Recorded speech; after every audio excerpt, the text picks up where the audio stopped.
Hello, my name is Christina Thatcher and I'm an American poet living in Wales. Today, my second poetry collection, How to Carry Fire, is being released in the US. I'm really excited about this, so I thought I would share a couple of poems from my new collection to celebrate. So this collection is split into two halves. The first half really explores what it was like for me growing up in America and tackles some issues like domestic violence, family addiction. And then the second half is about me moving to Wales as an adult. So it covers what it was like to build a home here. Now, across the whole collection, there is an understanding of fire, so what fire means both literally and metaphorically. So I thought today, to celebrate this American release, I would read a couple of the fire poems and a couple of the other poems which are rooted in America. So to start us off, I'm going to read the very first poem in the collection, which is called Insurance Report, and which follows the burning down of my childhood home. Insurance Report. After the fire, we had 48 hours to produce exact numbers. How many forks? How many pairs of underwear? How many items in the fridge? Unable to remember every object, we were only certain of what was lost. The stained glass unicorn, that Sioux tribe necklace, our grandfather's final brick. We cried out for these totems. Who are we without them? Who are we? Only the inspectors answered back, but what were they worth? What were they worth? So this next poem is called Arson, and in order to write this poem, I did quite a bit of research into the statutes around arson and fires in Pennsylvania, which is the state where I'm from. Arson. To be considered arson, a fire must be set with intent to endanger. If a building is occupied and the fire kills people inside, this is first degree.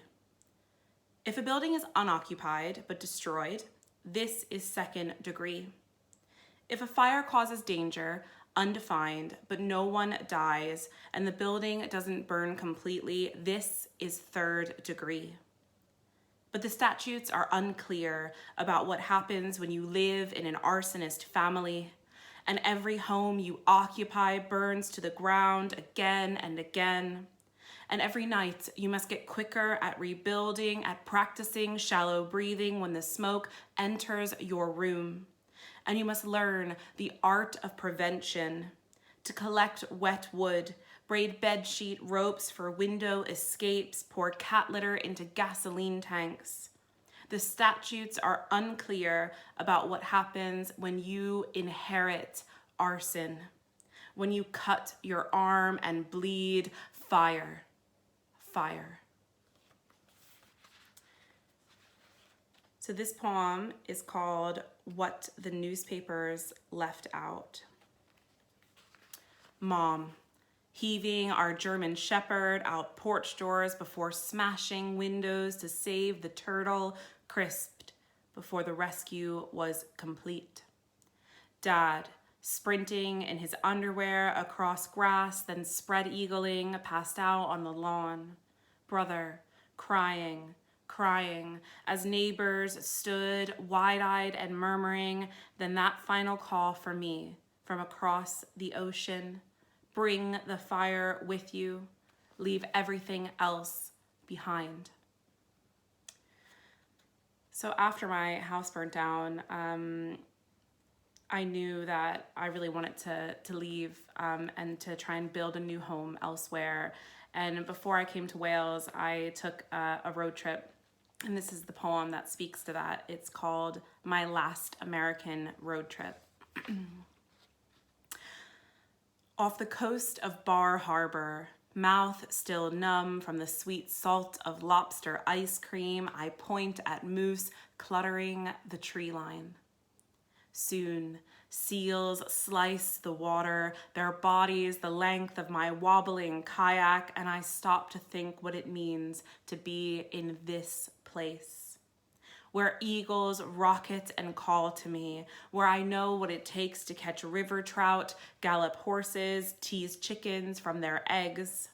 All at once, I don't want to leave, don't want to board a plane to some unknown country. I am afraid.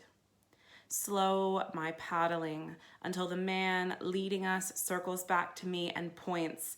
See those rocks? They formed during the Paleozoic era. Red and gray teeth cut straight into the earth, broken apart over millennia.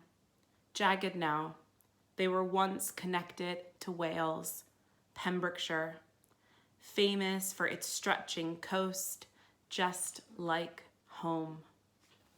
Thank you. And then I thought to end this little set, I would just read the title poem of the collection. It took me a while when I was writing this to figure out that really it was fire and the language of fire that allowed me to talk about so many difficult and challenging experiences of this that are in this book. And so I'm happy to end here with the poem, How to Carry Fire. Thank you so much for listening. How to Carry Fire. Conjure every fire you have ever read about. London's gutting, Brisbane's breadless factory, Boston's burning. Remember your aching home, the leftovers of your childhood journals flaking in the hot shell of your bedroom. Bring these to the furnace at the front. Stoke with the poker your father pressed into your mother's neck. Take what those flames can give you. Feel heat enter your stomach. Stay wary now. You must never let the light go out. Keep it lit until you learn to glow. Thank you so much.